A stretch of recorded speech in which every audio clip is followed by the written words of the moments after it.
যারা TET pass করেছিলেন তারা আজকে আপনার সঙ্গে দেখা করলেন, মূলত কি বিষয় আপনাকে জানান? দেখুন কি জানাচ্ছে আমি পরে বলবো, তার আগে আমি আমার ভিডিওর মাধ্যমে সাধারণ মানুষ যারা দেখবেন তাদের কাছেও বার্তা দিচ্ছি। এদের শুধু একা সমস্যা নয়, আপনার বাড়ির ছেলেটারও সমস্যা। আপনি অর্থনৈতিকভাবে পিছিয়ে আছেন, আপনার ছেলেকে আপনি প্রাইমারি স্কুলে পড়াতে পারছেন না, আপনার ছেলে প্রাইমারি স্কুলে যাচ্ছে, সেখানে টিচার আছে তো? দেখছেন আপনারা কি সব ক্লাসটা ঠিকঠাক হয় তো? না মিড ডে মিল খেয়ে চলে আসে। 2022 সাল, তার আগে 2017-তে লাস্ট টেট হয়েছিল, মানে তার নোটিফিকেশন হয়েছিল, 21-এ তারা টেট হয়েছিল, আর 2022 এই সময়ের মধ্যে প্রায় পশ্চিমবাংলায় প্রাইমারি স্কুলে প্রায় 1.5 লক্ষ শূন্যপদ তৈরি হয়ে গিয়েছে। পড়াশোনা কোথায় হবে? বুনিয়াদী শিক্ষা, প্রাথমিক শিক্ষা যদি আপনার আমার পরিবারের ছেলে মেয়েরা না পায়, তাহলে কম্পিটিশনে যাবে কি করে? গোড়াতেই যদি ধ্বংস করে দেয় এরা, তাহলে উচ্চশিক্ষায় শিক্ষিত হবে কি করে? ফলে কি হচ্ছে, আমরা স্কুল সংখ্যা বাড়ছে, 8-9 অব্দি যেতে পারছে না, পড়াশোনা ঠিক করে করতে পারছে না। তারা কি হচ্ছে, কোথায় যাচ্ছে? কাজ ছেড়ে, পড়াশোনা ছেড়ে কাজে চলে যাচ্ছে।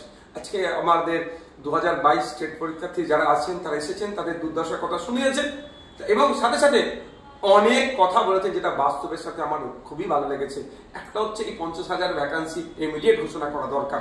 আমি এর সপক্ষে, কারণ 1.5 লক্ষ মতো প্রায় শূন্য পদ আছে সমস্ত প্রাইমারি স্কুলগুলোতে। সেখানে 50,000 দিয়ে কিছুটা হলো যে ছেলেগুলো আপনার রাইট টু এডুকেশনের যে অধিকার থেকে বঞ্চিত হচ্ছে, কিছুটা হলো সুরাহা করা যায়। 1 নম্বর কথা, তাহলে 50,000 পরিবার বাঁচবে।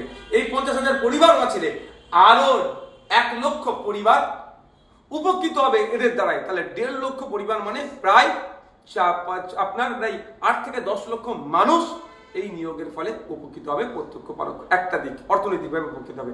দ্বিতীয় দিক হচ্ছে, এই 50,000 নিয়োগ করলে প্রাইমারি শিক্ষা ব্যবস্থা কিছুটা হলো যে ধ্বংসের দিকে যাচ্ছিল, এই টিচাররা কিছুটা হলো আটকাতে পারবে।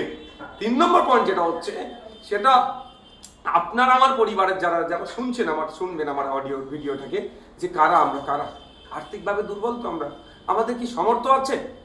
আমরা পশ্চিমবাংলায় 50% মানুষ সরাসরি কৃষিকাজের সাথে যুক্ত, আর ওই 50% মানুষের মাসিক গড় ইনকাম বিলো 8,000।